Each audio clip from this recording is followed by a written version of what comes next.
नमस्कार दर्शकों, मैं तान्या और आप देख रहे हैं न्यूज नशा।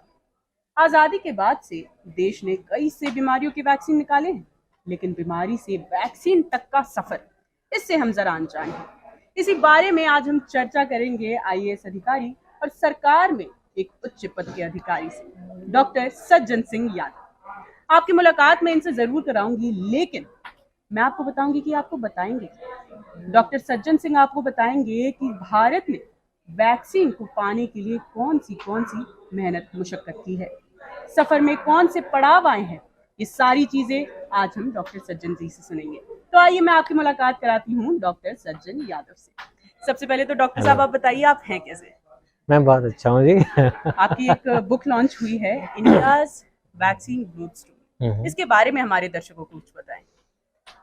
हाँ, इंडियाज वैक्सीन ग्रोथ स्टोरी जो है, एक मैं ये कहूँगा कि उसके नाम पे मत जाइए। एक तरह से ये एक कहानियों की किताब है।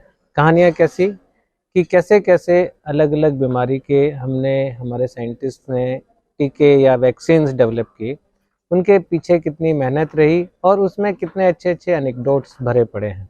तो ये बहुत पहले से शुरू होता है। जैसे कि नाम से आपको लगता है काउपॉक्स। काउपॉक्स जो है, पहला वैक्सीन काउपॉक्स का बना था।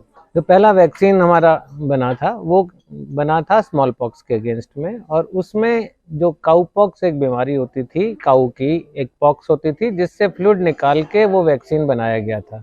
वो शुरुआत हुई थी 18वीं शताब्दी में और आज हम पहुंच गए हैं 18वीं शताब्दी से 21वीं शताब्दी में। तो आज बहुत सारा उसके बाद डेवलपमेंट हुआ है, जिसमें कि ढेरों कहानियाँ, बहुत सारी मेहनत, बहुत सारा सेक्रीफाइस छुपा है। तो इसी को कैप्चर करती है ये किताब। मेरा दूसरा प्रश्न आपसे ये है कि इतनी सारी वैक्सीन भारत में निकाली, सबसे ज्यादा कठिन कौन सी थी? नहीं, सबसे ज़्यादा कठिन तो मैं कहूँगा कि कठिनाई पे मत जाइए, सबसे ज़्यादा जाने किसने बचाई। बिल्कुल। तो कठिनाई तो बहुत सारे वैक्सीन में है, बहुत सारी वैक्सीन अभी भी नहीं बनी है।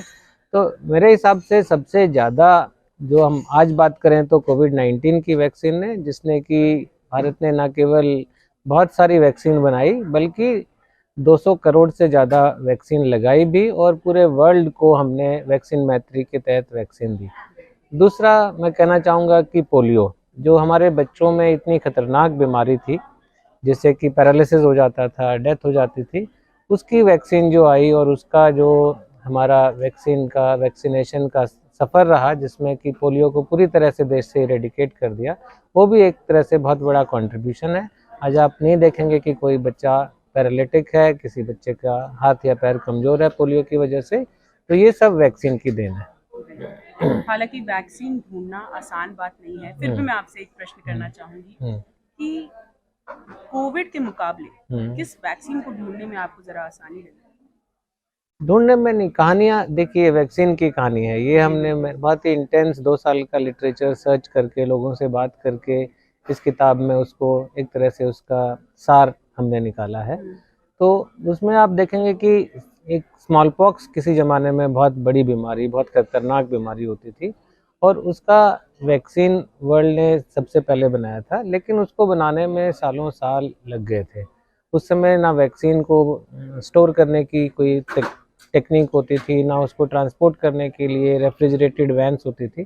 तो उस समय में कैसे कैसे हम वो वैक्सीन एक कॉन्टिनेंट से दूसरे कॉन्टिनेंट में गई, उसके पीछे बड़ी बड़ी कहानियाँ छिपी हुई हैं। HIV, जिसकी वैक्सीन की तलाश में अब भारतवासी हाँ अपनी हाँ। नजरें गड़ाए हुए हैं।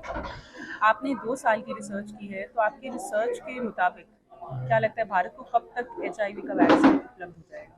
देखिए, कब तक तो नहीं कह सकते, लेकिन कोविड के दौरान हमने जो सीखा है और कोविड के दौरान जो नई नई टेक्निक्स आई हैं, जैसे कि मैसेंजर RNA की एक नया प्लेटफॉर्म आया वैक्सीन डेवलप करने के लिए, पूरे वर्ल्ड की फर्स्ट DNA वैक्सीन इंडिया ने बनाई है।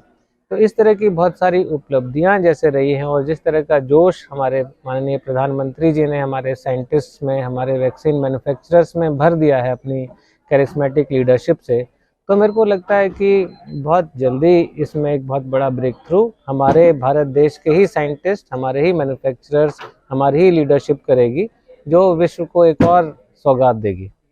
आपकी इस किताब की रिसर्च में आपको सरकार से क्या मदद मिली? नहीं, देखिए, ये तो इंडिविजुअल लिटरेरी एक्टिविटी है, बट सरकार से बहुत मदद ये मिली कि जो वर्किंग एनवायरनमेंट है हमारी मिनिस्ट्री का, वो हमारी माननीय वित्त मंत्री के कारण और हमारे वित्त सचिव के कारण बहुत ही अच्छा वर्किंग एनवायरनमेंट है, जिससे कि हम प्रोडक्टिविटी हमारी बढ़ी है, हमारा स्ट्रेस लेवल कम हुआ है और हमें इस तरह का दिमाग में सोचने का समय मिल पा रहा है कि हम और चीज़ों के बारे में सोचें, कैसे हमारा देश आगे बढ़ रहा है, उसकी कहानियों को पूरे वर्ल्ड को बताएं। वैक्सीन ढूंढने में या फिर बनाने में सरकार का कितना बड़ा अहम रोल है? सरकार का बहुत बड़ा रोल है। जैसे आपने देखा होगा कि कोविड-19 के दौरान जब ये महामारी पूरे विश्व भर में फैली, तो हमारी सरकार ने, हमारे माननीय प्रधानमंत्री जी ने, वित्त मंत्री जी ने एक मिशन कोविड सुरक्षा का लॉन्च किया और उसमें 900 करोड़ रुपए का प्रावधान किया, जिससे कि जो नए नए वैक्सीन मैन्युफैक्चरर्स हैं, जो नए साइंटिस्ट्स हैं, रिसर्चर्स हैं, उनको वित्तीय सहायता मिले। और उसी का ये परिणाम हुआ कि बहुत सारे वैक्सीन्स लैब से निकल के प्रोडक्शन तक पहुँचे और इसीलिए आज भारत में कोविड का एक नहीं बल्कि कई सारे वैक्सीन्स हैं। तो इसी तरह से जो दूसरा वैक्सीनेशन की बात करें तो पिछले साल 39,000 करोड़ रुपया सरकार ने वैक्सीनेशन के लिए दिया, ताकि देशवासियों को फ्री वैक्सीन सबको मिल पाए और इसी का परिणाम आप देख रहे हैं कि 200 करोड़ से ऊपर वैक्सीन डोज अभी तक लग गई है। मेरा आखिरी प्रश्न आपसे ये है कि आपकी किताब पढ़कर लोगों को क्या प्रेरणा मिलेगी? नहीं, एक तरह से आज हम आज़ादी का अमृत महोत्सव मना रहे हैं और ये किताब हमारे देश की वैक्सीन सुप्रीमेसी की किताब है। ये एक ऐसी किताब है जो हमें बताती है कि हमारा देश कैसे आगे बढ़ रहा है, किस तरह से वैक्सीन के क्षेत्र में, दवाइयों के क्षेत्र में हमारा देश पूरे विश्व का लीडर बना हुआ है। तो एक ये बहुत अच्छा हमारे देश के लोगों को, जिनको नहीं पता है, और बहुत सारी चीज़ें जो मेरे को भी ये किताब लिखने से नहीं पता थी, वो चीज़ें लोगों तक पहुँचेंगी। और दूसरा, जो पूरे वर्ल्ड को ये पता चलेगा कि वैक्सीन बनाने में, वैक्सीन डेवलपमेंट में, मैन्युफैक्चरिंग में, एडमिनिस्ट्रेशन में और लोगों को भयानक बीमारियों से बचाने में भारत का कितना अहम योगदान रहा है। ये बात सारे विश्व के कोने कोने तक पहुंचनी चाहिए। यही मेरा प्रयास है इस किताब के थ्रू।